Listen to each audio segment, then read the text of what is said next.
Assalamualaikum warahmatullahi wabarakatuh. Sebelumnya izinkan saya untuk memperkenalkan diri.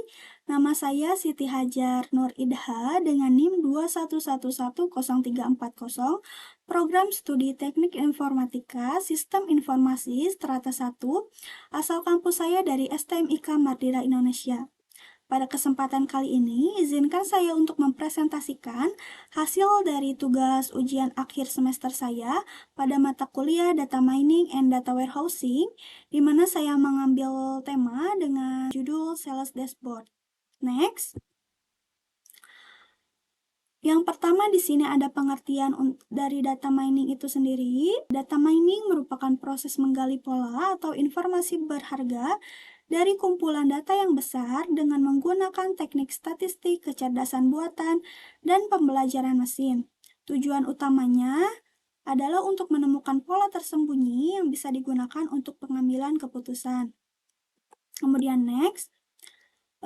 Pada tugas kali ini, saya menggunakan pendekatan dengan supervised learning dengan menggunakan skilled learning. Untuk pengertian supervised learning itu sendiri merupakan pendekatan dalam machine learning di mana model itu dilatih menggunakan data yang sudah memiliki label atau target. Tujuan utamanya adalah untuk memprediksi nilai target berdasarkan fitur yang ada. Untuk langkah-langkahnya, yang pertama di sini data dibagi menjadi fitur X dan juga target fitur Y. Kemudian model dipilih dan dilatih dengan data fitur dan juga target. Kemudian yang ketiga ada setelah pelatihan, model diuji menggunakan data yang belum pernah dilihat sebelumnya untuk mengevaluasi performanya. Kemudian next. Di sini ada pengertian dari data warehousing itu sendiri. Data warehousing merupakan sistem penyimpanan data yang dirancang untuk mengumpulkan, mengelola, dan juga mengorganisir data dari berbagai sumber dalam satu tempat terpusat. Tujuannya adalah untuk mendukung analis data dan pengambilan keputusan yang lebih efektif. Kemudian next. Baik, selanjutnya di sini ada extract, transform, and load, atau biasa kita sering sebut dengan sebutan ETL. Yang pertama ini ada proses ekstrak, di mana proses ini kita mengambil data dari berbagai sumber, seperti misalnya kita mengambil file CSV yang kemudian kita unggah ke platform seperti Google Colab. Pada Google Colab, nantinya data mentah yang tadi kita telah ambil, kemudian akan kita proses secara lebih lanjut. Kemudian yang kedua ada proses transform. Setelah data diambil, langkah selanjutnya adalah membersihkan dan juga menyaring data ya, atau bisa disebut dengan data cleaning. Ini meliputi beberapa aktivitas seperti mengubah format data agar sesuai dengan kebutuhan, menghapus data duplikat yang tidak relevan, serta mengisi nilai yang hilang agar data menjadi lebih konsisten dan siap digunakan untuk analis. Kemudian yang ketiga ada load. Pada tahap terakhir, data yang telah diproses dan dibersihkan dimasukkan ke dalam warehouse. Data warehouse berfungsi sebagai tempat penyimpanan data yang terstruktur yang dapat digunakan untuk analisis lebih lanjut, sehingga memberikan kemudahan akses bagi pengambilan keputusan. Next, di sini seperti tadi yang sudah saya sebutkan, saya mengambil tema dengan sales dashboard.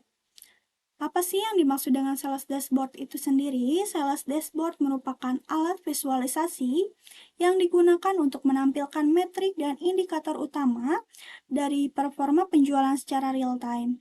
Dashboard ini memberikan gambaran yang jelas tentang bagaimana penjualan berjalan, serta membantu untuk memantau dan menganalisis data seperti total penjualan, performa produk, tren penjualan, dan segmentasi pelanggan. Yang pertama di sini ada penyajian data yang lebih jelas seperti menggunakan visualisasi seperti grafik atau diagram yang membuat data penjualan lebih mudah dipahami tanpa harus menganalisis angka-angka mentah.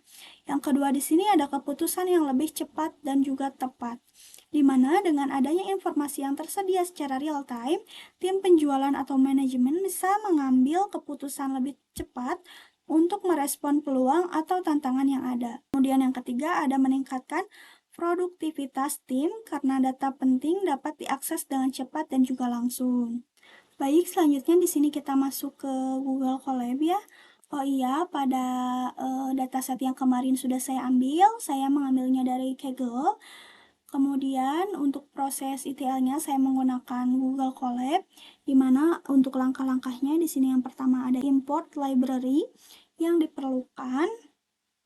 Nah, kita di sini akan mengimpor library yang utama yang bisa digunakan untuk membaca, membersihkan, dan juga memproses data.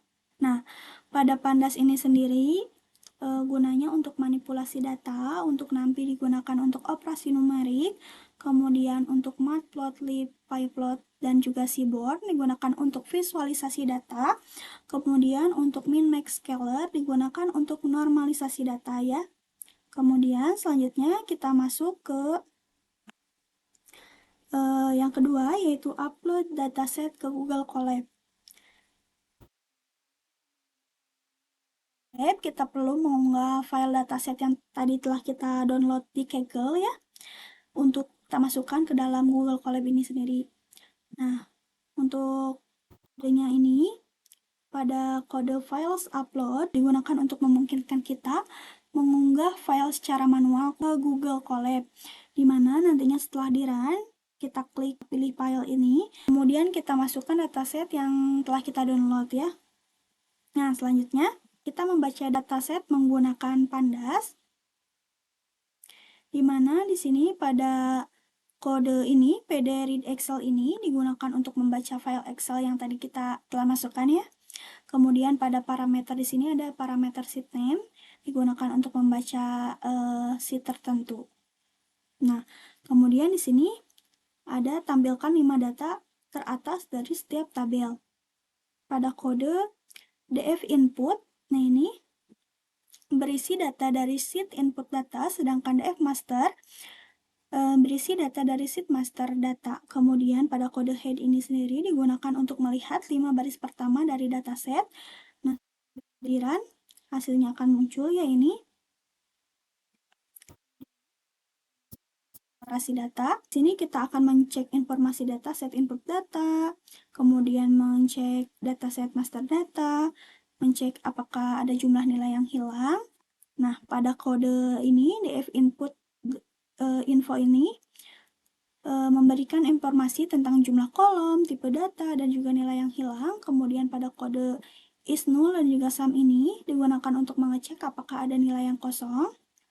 Kemudian apabila ada nilai yang hilang, kita akan mengisinya dengan nilai yang sesuai. Di sini ada kode select d types yang ini gunanya untuk mengambil median yang hanya untuk kolom numerik saja. Kemudian di sini ada kode fill-nya ini in flash-nya kan sama dengan true. Gunanya untuk menggantikan nilai yang hilang yang langsung pada dataset. Kemudian kita masuk ke transform data. Yang keempat, di sini kita mengubah format data waktu. Kita mengubah kolom yang tadi menjadi beberapa kolom, di mana kodenya di sini ada ya. Nah, pada kode pd to datetime ini mengubah data menjadi format datetime. Kemudian pada kode dtday, dtyear, dtmonth, dtstrftime. Nah, ini gunanya untuk mengekstrak informasi tanggal, tahun, bulan, dan juga nama bulan. Kemudian yang kelima, ada menggabungkan data atau merge queries untuk menggabungkan df input dan juga df master berdasarkan produk ID ya, dengan menggunakan metode left join. Nah, di sini ada kode print df merge .head di sini gunanya untuk menampilkan 5 baris pertama untuk memastikan penggabungan berhasil. Nah, kemudian apabila di-run nanti akan muncul hasilnya ya. Nah, ini hasilnya. Setelah itu, kita di sini membuat kolom total selling value berdasarkan rumus. Nah, di sini untuk quantity ini sendiri yaitu jumlah produk yang terjual.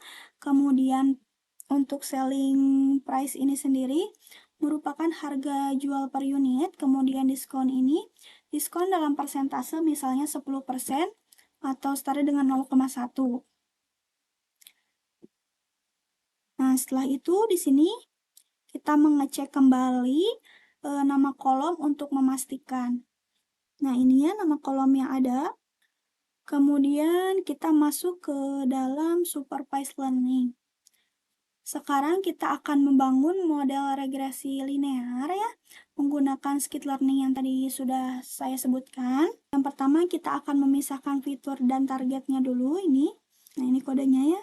Nah, penjelasannya untuk X ini sendiri merupakan variabel independen atau faktor yang mempengaruhi total penjualan. Kemudian untuk variabel Y ini sendiri merupakan target yang ingin diprediksi atau total selling value ya. Kemudian untuk train test split ini memisahkan 80% data untuk pelatihan, kemudian 20% untuk pengujian.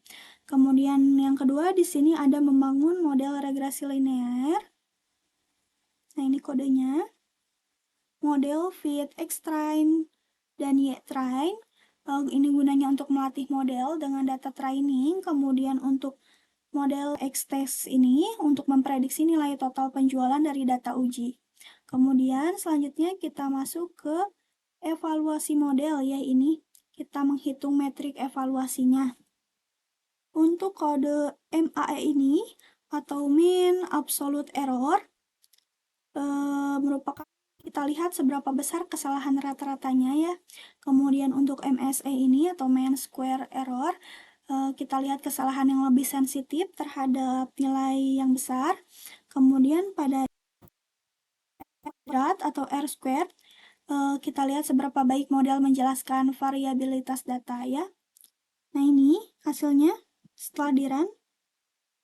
Setelah itu yang terakhir kita setelah tadi model berhasil dibuat, kita selanjutnya bisa menyimpan data yang tadi kita sudah transformasi untuk kita visualisasikan di Power BI ya. Nah, di sini kodenya PDF merge to CSV.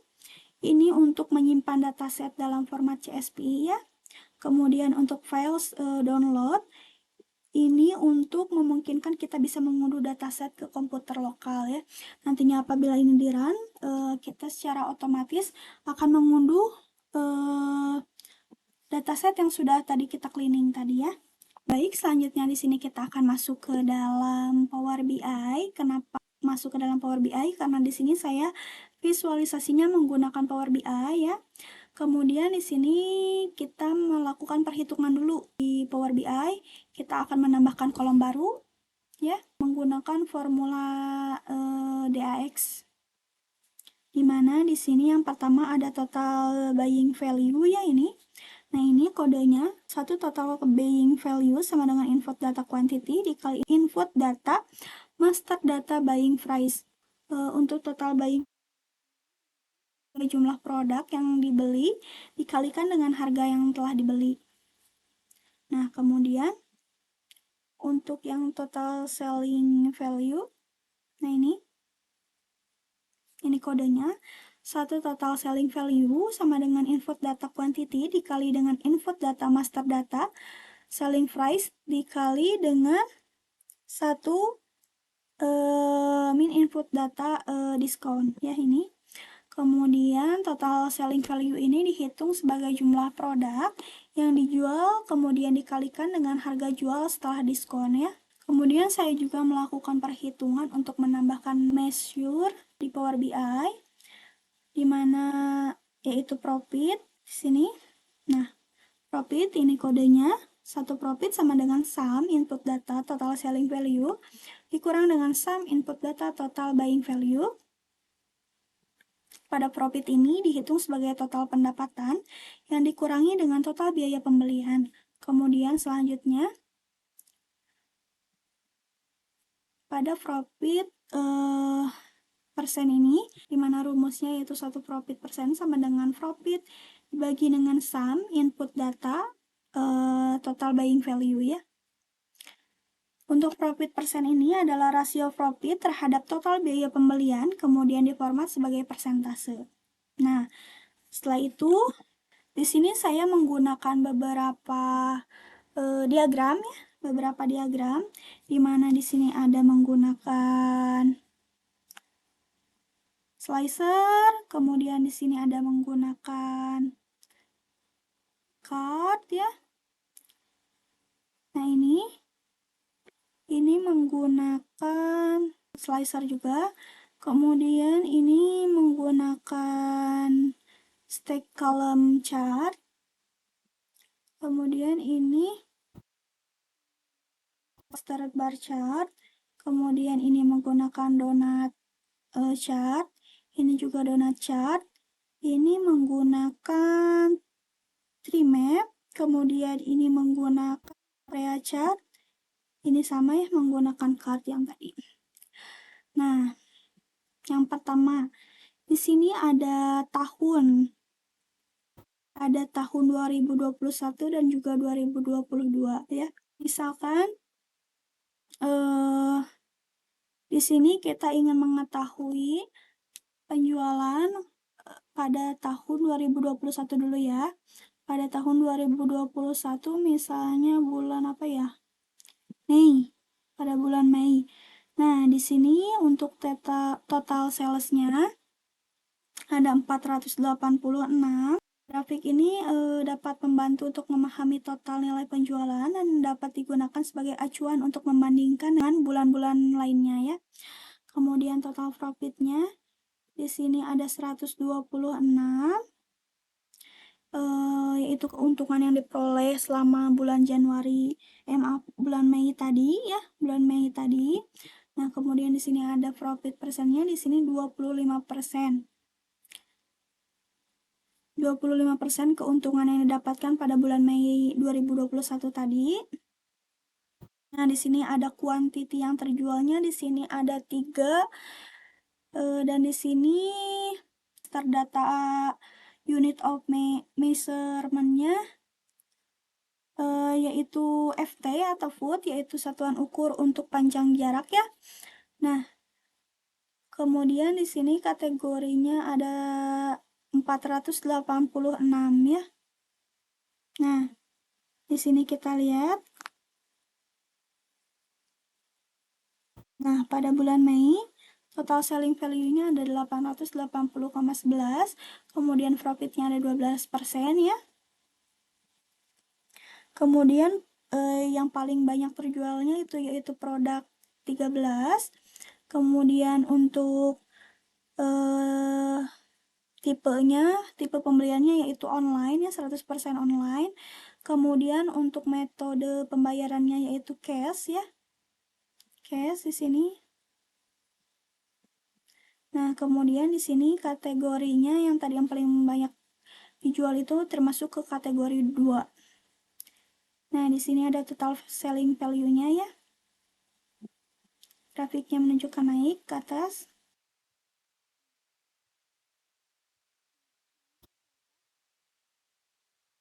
Pada hari pertama di sini ada 309,63, kemudian pada hari ke-20 ada 324, kemudian pada hari ke-30 di sini ada 732,48. Kemudian misalkan kita ingin melihat di tahun 2022.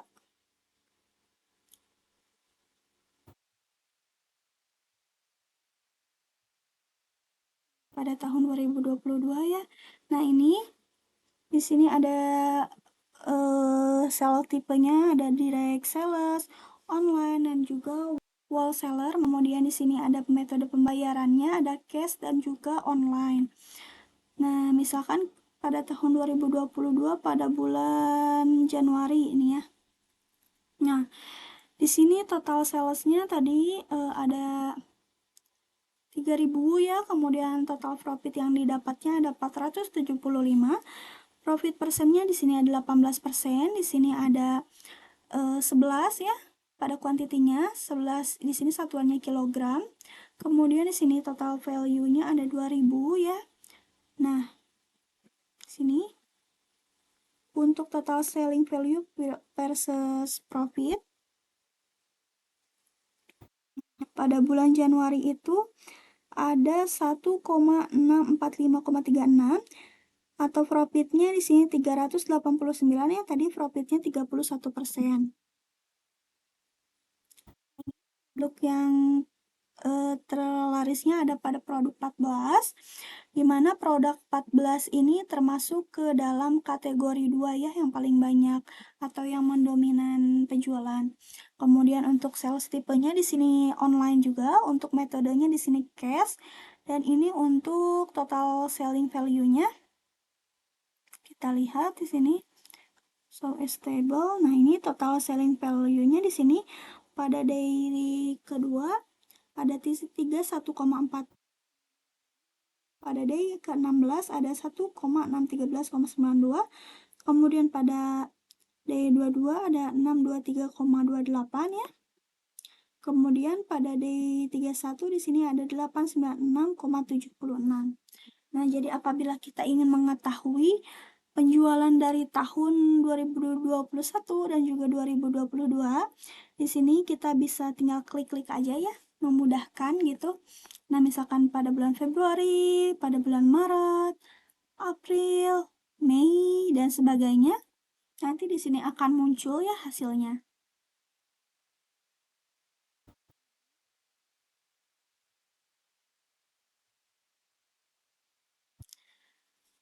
Baik, mungkin cukup sekian yang dapat saya sampaikan. Mohon maaf apabila ada kesalahan dan juga kekurangan dalam menjelaskan presentasi tugas yang tadi sudah saya sampaikan. Saya Siti Hajar Nuridaha, pamit undur diri. Terima kasih. Wassalamualaikum warahmatullahi wabarakatuh.